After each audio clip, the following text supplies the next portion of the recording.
કેમ છો મિત્રો? નવા વિડીયોમાં આપનું સ્વાગત કરું છું. આજના વિડીયોમાં યુડાસ પ્લસમાં જીપીપી પ્રોફાઇલ કેવી રીતે અપડેટ કરવી, યુડાસ પ્લસમાં જે વિદ્યાર્થી છે એને પ્રમોશન કઈ રીતે આપવું તેના વિશે આજના વિડીયોમાં બતાવવામાં આવ્યું છે. મિત્રો યુડાસ પ્લસમાં જીપીપી અપડેટ કેવી રીતે કરવું એના વિશે આજના વિડીયોમાં જોઈ શકો છો મિત્રો.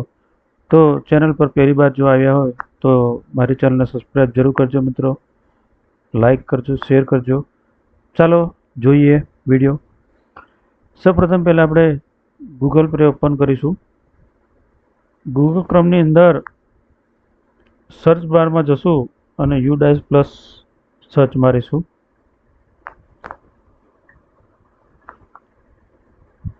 હવે જમણી બાજુ લોગિન ફોર ઓલ્ડ મોડ્યુલ પર ક્લિક કરીશું. ત્યારબાદ આપણે સ્ટેટ પસંદ કરીશું. સ્ટેટ પસંદ કર્યા બાદ ત્યાં આપણે લોગિન કરીશું.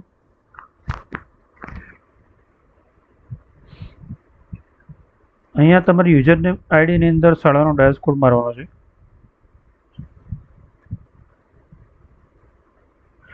શાળાનો ડાયસ કોડ લખ્યા બાદ તમારે પાસવર્ડ લખવાનો છે. અહીંયા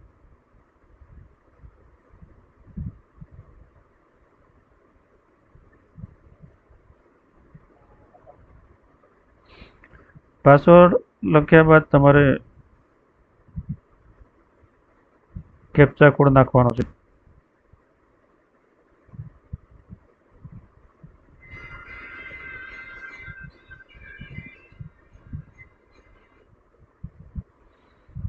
અને તમારે અહીંયા લોગિન કરવાનું છે. લોગિન કર્યા બાદ અહીંયા કરંટ એકેડેમિક વર્ષ જે 25/26 છે 25/26 પર તમારે ક્લિક કરવાનું છે. એટલે આ રીતનું પેજ ખુલશે. અહીંયા તમારું એક પોપઅપ બોક્સ ખુલે છે. એની અંદર તમારે સ્કૂલ પ્રોફાઇલ છે એ બતાવે છે. એને આપણે ક્લોઝ કરી દેવાની છે. તો મિત્રો અહીંયા દરેક ધોરણ વાઇઝ તમારા બાળકો અહીંયા બતાવે છે. અહીંયા બાલવાટિકાની એન્ટ્રી હજુ કરવાની ચાલુ નહીં થઈ, એટલે સૌપ્રથમ આપણે પહેલાં તો જીપીપી બાળકોની અપડેટ કરવાની છે. અહીંયા બીજો ધોરણ પસંદ કર્યું છે. તેની અંદર વેવ મેનેજ પર ક્લિક કરીશું. અહીંયા એક બાળકની મેં જીપીપી એપી આ અપડેટ કરી છે મિત્રો. અહીંયા બતાવે છે કમ્પ્લીટ. હવે હું બીજા બાળકનું લઈશ. સૌપ્રથમ આપણે જીપી પર અહીંયા ક્લિક કરીશું. અહીંયા દરેક ખાનામાં ચેક કરતું જવાનું છે. અહીંયા મિત્રો આધાર છે એ આધાર વેરીફાઈ છે, તો એને આપણે કશું કરવાનું નથી, કોઈ ફેરફાર પણ નથી કરવાનો. મોબાઈલ નંબર ના હોય તો લખી દેવાનો છે મોબાઈલ નંબર, પણ એમ મોબાઈલ નંબર લખેલો છે તો આપણે ખાલી એને અપડેટ જ કરવાનું છે. ઈમેલની પણ કોઈ જરૂર નથી. અહીંયા ગુજરાતી લેંગ્વેજ છે, કેટેગરી એસસી અને બીપીએલ છે તો યસ કરવાનું છે. મિત્રો આગળ જઈએ. CWSN છે બાળક એ હોય તો યસ કરવાનું છે, ના હોય તો ના કરવાનું છે. અહીંયા ઇન્ડિયન નેશનલ તો યસ આપણે કરવાનું છે. પછી સ્કૂલ ચાઇલ્ડ કરંટ પ્રવેશ વર્ષ, તો અહીંયા હમણાં પ્રવેશ લીધો છે ના. એનો બ્લડ ગ્રુપ છે તો બી. હવે આપણે સેવ કરવાનું છે. અહીંયા સેવ થઈ ગયા છે એટલે આપણે આ બોક્સ ક્લોઝ કરવાનું છે અને નેક્સ્ટ પર જવાનું છે મિત્રો. બીજા નંબરનું પેજ આવશે. એની અંદર તમારે અહીંયા તમારો નંબર છે, બાળકનો એડમિશન નંબર છે, પછી બાળકનો રોલ નંબર છે. તો રોલ નંબર છે અહીંયા મારે 3 છે બાળકનો. આગળ જોઈએ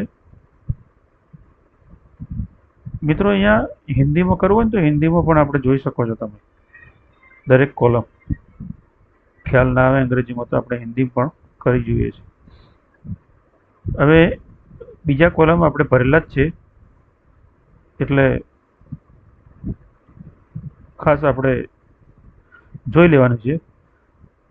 पिछले शैक्षणिक वर्ष में छात्र की स्थिति, अहियाँ पिछले शैक्षणिक वर्ष में अध्ययन किया गया है। हाँ, अहियाँ प्रमोट जता આપણે પ્રમોટ કરવાનો છે, બરાબર।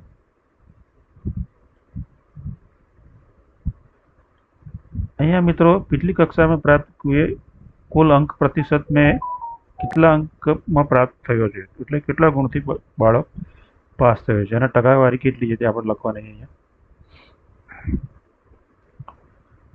પછી અહીંયા એના હાજર દિવસ, ગયા વર્ષના હાજર દિવસ અહીંયા લખવાના છે।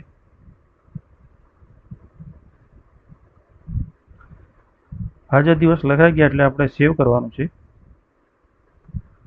પછી અહીંયા નેક્સ્ટ પર ક્લિક કરીશું એટલે બીજો પેજ ખુલશે। मित्रों यहाँ हिंदी में करी है, हिंदी में पेज खुले છે। छात्र के प्रदान की जाने वाली सुविधाएं और डेटा भरने के लिए वर्ष, हाँ, आ वर्षની અંદર આપણે ટેક્સ્ટ બુક્સ આપી રહી છે ફ્રી અને યુનિફોર્મ પણ આપીએ છીએ, એના પર ક્લિક કરીએ। પછી આગળ જઈએ તો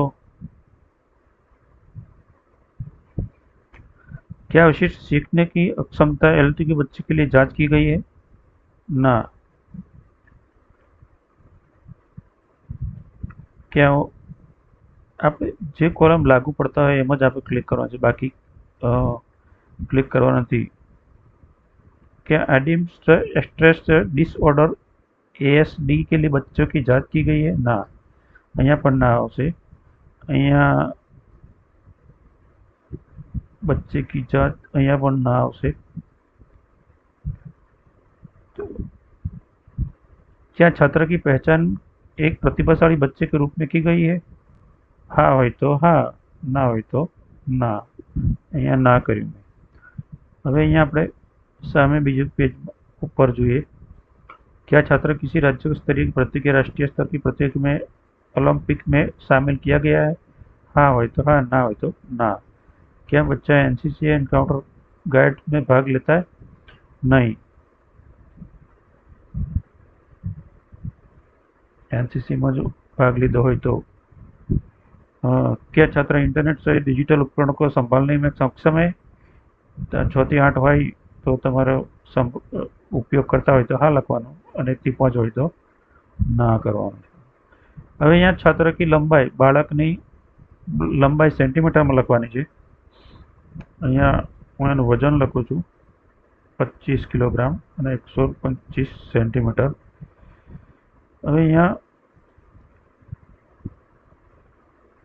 प्राइमरी माता पिता कानूनी विभक्त के उत्तम शैक्षणिक योग्यता स्तर, तेना माता पिता केटલું ભણેલો છે तो प्राइमरी यहाँ मैं करी છે। छात्र के निवास के स्कूल की अनुमानित दूरी, એટલે કે બાળકના ઘરથી શાળા કેટલી દૂર છે અહીંયા તમારે દર્શાવવાનું છે। હવે બધા પેજ ભરાઈ ગયા એટલે તમારે અહીંયા જમા કરે સેવ કરવાનું છે। સેવ કરી અહીંયા નેક્સ્ટ પર ક્લિક કરવાનું છે। નેક્સ્ટ પર ક્લિક કરશો એટલે આ રીતનું પેજ ખુલશે। એમાં અહીંયા સંપૂર્ણ માહિતી ભરી છે બાળકની, અહીંયા ચેક કરવાની છે અને ચેક કરી અને તમારે નીચે અહીંયા ડેટા પૂર્ણ કરે પર ક્લિક કરવાનું છે। એટલે તમારી માહિતી, are you sure you want to complete the data? Okay. હવે અહીંયા નેક્સ્ટ સ્ટુડન્ટ પર જવાનું છે। હવે આપણે આ બાળકની જીપીપી આપણે ચેક કરી લઈએ કે ખરેખર ગ્રીન થઈ ગયું, કમ્પ્લીટ થઈ ગયું। અહીંયા સ્થિતિ બતાવે છે કમ્પ્લીટ, અહીંયા બી કમ્પ્લીટ। તો મિત્રો આ રીતે આપણે બાળકની યુડાસ પ્લસની અંદર જીપીપી અપડેટ કરી શકીએ છીએ। તો વિડીયો સારો લાગે તો સબસ્ક્રાઈબ જરૂર કરજો મિત્રો, અને તમારા મિત્રોને પણ શેર કરજો। થેન્ક યુ, આભાર।